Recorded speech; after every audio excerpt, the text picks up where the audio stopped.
Hello and welcome back to Fortnite Creative. This is a It's a unique map that I had scythe. creative, and we have a scythe finally, as I introduce us all back to my wonderful world, which I had created basically for myself and for us who are actually watching this video right now.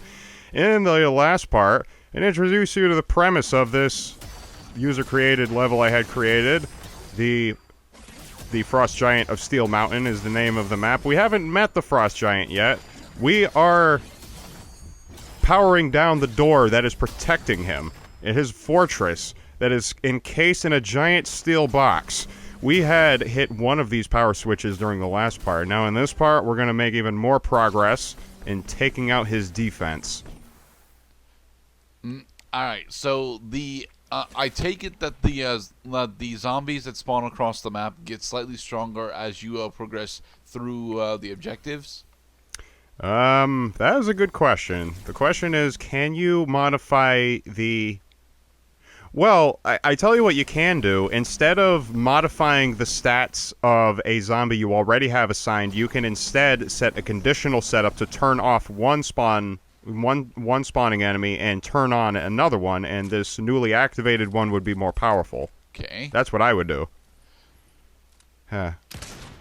It's all part of the fun of making your own map using the engine that Fortnite it had put together for players. It really is ingenious. You can, if you can think it, if you can rationalize a way that you can use systems that interact, that are synergistic, that set each other off in a chain reaction kind of way, you can do a lot of really cool things. Can I put a Rube Goldberg machine in Deck 17? What is Deck 17? Oh, Cloud, we just did Unreal Tournament 2004. Yeah. Oh, I am sad now. Well, I mean, I could create a ship deck that has the number 17 on it. All right, Deck 17 is one of the most famous deathmatch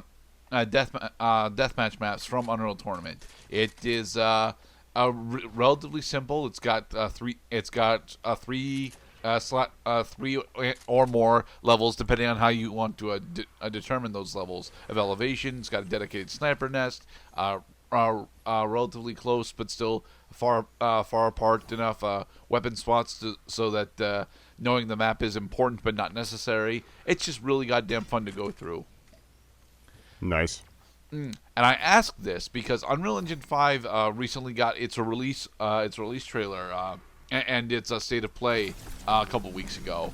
And one of the big things that came with Unreal Engine 5 is what is effectively a free-to-play third-person shooter game called Lyra. And although Lyra is at its most basic a free-to-play third-person shooter game with online matchmaking, it is also a development tool.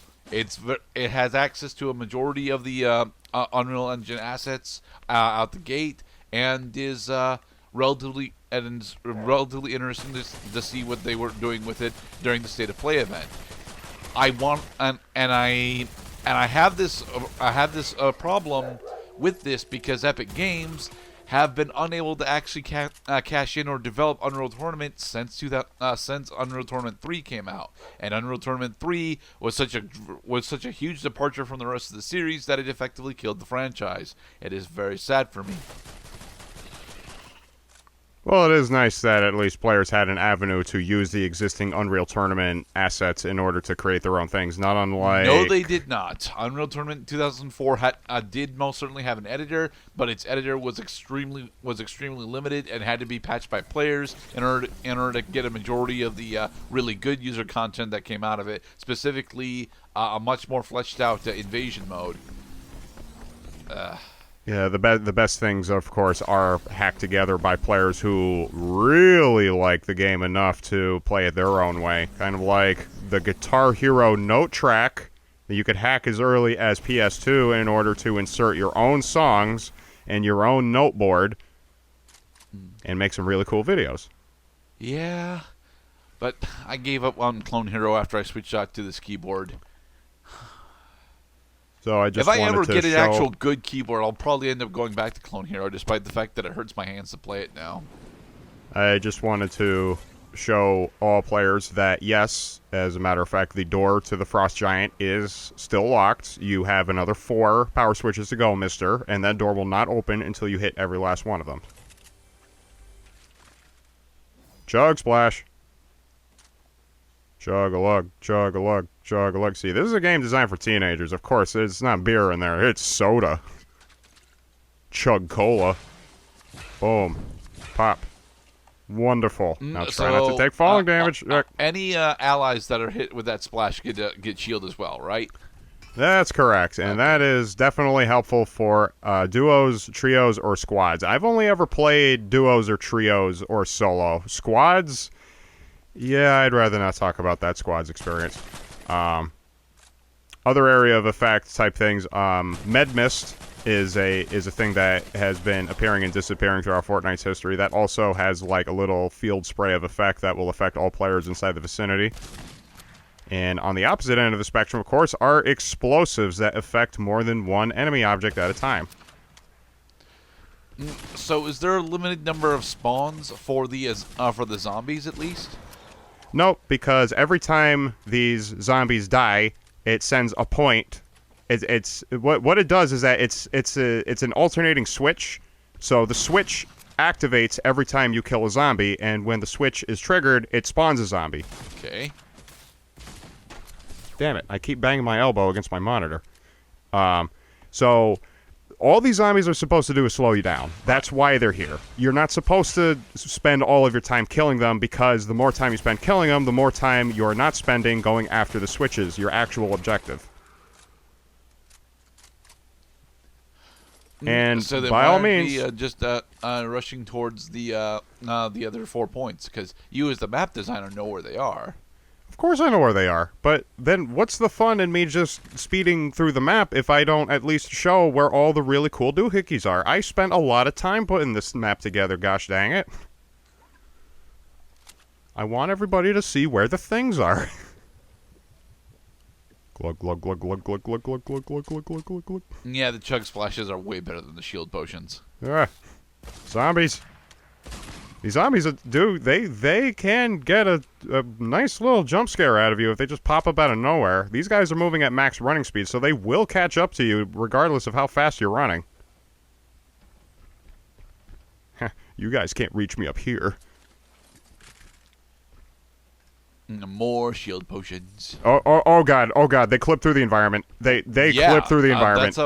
That's a thing that I've been noticing happen a little bit in this part specifically. The geometry does not honestly agree all that well with your zombies. Well, I tell you what, there's a lot of shit that I had to forgive in order to finally put my stamp of approval on this map. One is that the fucking enemies will just clip through the environment at times. There are no game-breaking bugs in this game. There is always a way out. Except that you cannot. I turned off manual despawn. You can't just go to your menu and kill yourself and then spawn from the ceiling. You have to. Yeah, if for example you fall off of the island and into the water, because we are surrounded by ocean right now, you have to find one of the many trampoline pads that I had strewn around the coast of the map in order to get back onto the map proper. And there's also no bottomless pit. However, of course, because of falling damage, if you fall from too great a height, you will die. Okay, then. I'm pretty sure you can take off falling damage, but honestly, you can. This map. Oh, really? You can turn it off, yeah. Okay. So, on this map, honestly, it's not a thing that you would want to turn off because, the verticality of specific set pieces is rather important. Yeah, and then it will encourage you to actually use the jump pads in order to grade your descent, because as long as the last object that you jumped off of was a trampoline pad, that you will never take falling damage on the very next surface that you land on. Which is nice. Which is really nice, yeah. So are we actually going to climb up the radio tower in order to access the next power switch? Where is the next power switch? Well, you can't climb up those radio towers. Those radio towers are meant to signify that there's a chest nearby, because observant players will notice that there is a chest next to every single one of those radio towers. Okay. So players who catch on to the quirk of the map will get better at more consistently getting items. Now, versus when we started this map 10 in-game minutes ago, or, well, 22 in-game minutes ago now, I started with nothing. Now I have a relatively wealthy supply of ammo and pretty powerful guns. I have a rare shotgun, which is nice. I have an epic rare submachine gun, and in this particular box maze, you can find an even more powerful weapon. Flopper. All right. So, can you use explosives in order to dislodge the box maze? Nope, you cannot destroy environments with explosives or weapons. I'm not asking about destroy. I'm asking about dislodge. You can't move. You can't move the objects. Okay. So what you do is first of all you realize that it is a maze. There is a thing hidden here, and that you should figure out how to platform the boxes in order to get up here, because that is a legendary submachine gun. Voila! I just rewarded the player for doing a little platforming and a little problem solving. Game design. Alright, so not only does this fucking gun unleash legendary damage, it also has a wicked high reload speed and firing rate. Hell yes. This is probably the most powerful gun on the map. Not really. I mean, it probably has the highest damage per second, but not most certainly not most certainly not damage per use. Damage per second, yeah, but then if you can just lay waste to a group of enemies at once, then you don't give them enough time to approach you, because... Laying waste enemies isn't actually an important feature of this map, though. It is if you want to keep your sanity intact, because, you know, because you have to wait 10 seconds every time the game kills you. Who wants to have their time wasted on a fucking loading screen? But your enemies don't. Your enemies get to spawn immediately after they die, and if you're close to a spawn point, like right here, whenever you kill an enemy, they end up right behind you. Right, so you're doing this in the name of self-defense. You have nothing to gain except, well, I mean, it's fun. It is fun to shoot these guys. Yes. Come to realize, when they get up on you en masse, you better have something powerful ready. Here they come. Interestingly, all right, come on, aim for the heads. They don't actually have higher run speed than you do, though. Yeah, they do.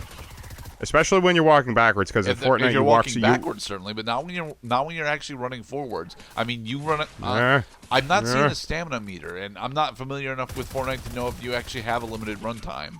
You do not. There is no sprint. You can, like, that scythe that I was using would be an example of increasing your running speed. Consuming peppers or peppermints also increase your running speed for a short time, but otherwise you are moving at max speed as long as you're pressing the joystick fully forward. This is the central maze. Yes, the central maze. You're at the center of the map, and it is a maze, and enemies will try to kill you and trap you in this place. It's a little fun house. And here's a heavy zombie in order to make it so that in order to drive drive home the point that fighting these guys is just not worth it. I mean, welcome to Dark Souls land. We're playing a third-person game, and you will have an easier time playing this game if you go back to places where you had died previously. And you're also supposed to learn. See, I had a lot to learn about this map. I had to do a lot of calibrations and troubleshootings in order to finish this one. Like, you know, for example, how much damage should these little guys deal with you on every swing? How much health should they have? How much health should the exploding zombies have? Yay, we found another power switch. We got the second of the 5 power switches. There are 3 to go, as indicated by the number of switch remaining counter. At this point, so you decided on 10/15? It's, yeah, the little guys deal 10 damage a swing. Well, what happens is that if you're surrounded by them, you're in quite a pickle. Yeah. They're kind of like the Ganados. A Ganado by himself is not that tough, but when they gather en masse, they're a real problem. I honestly don't think that you should have put an enemy spawn inside this maze. That I didn't think so. And in the next part, we're going to see even more awkward spawn zones.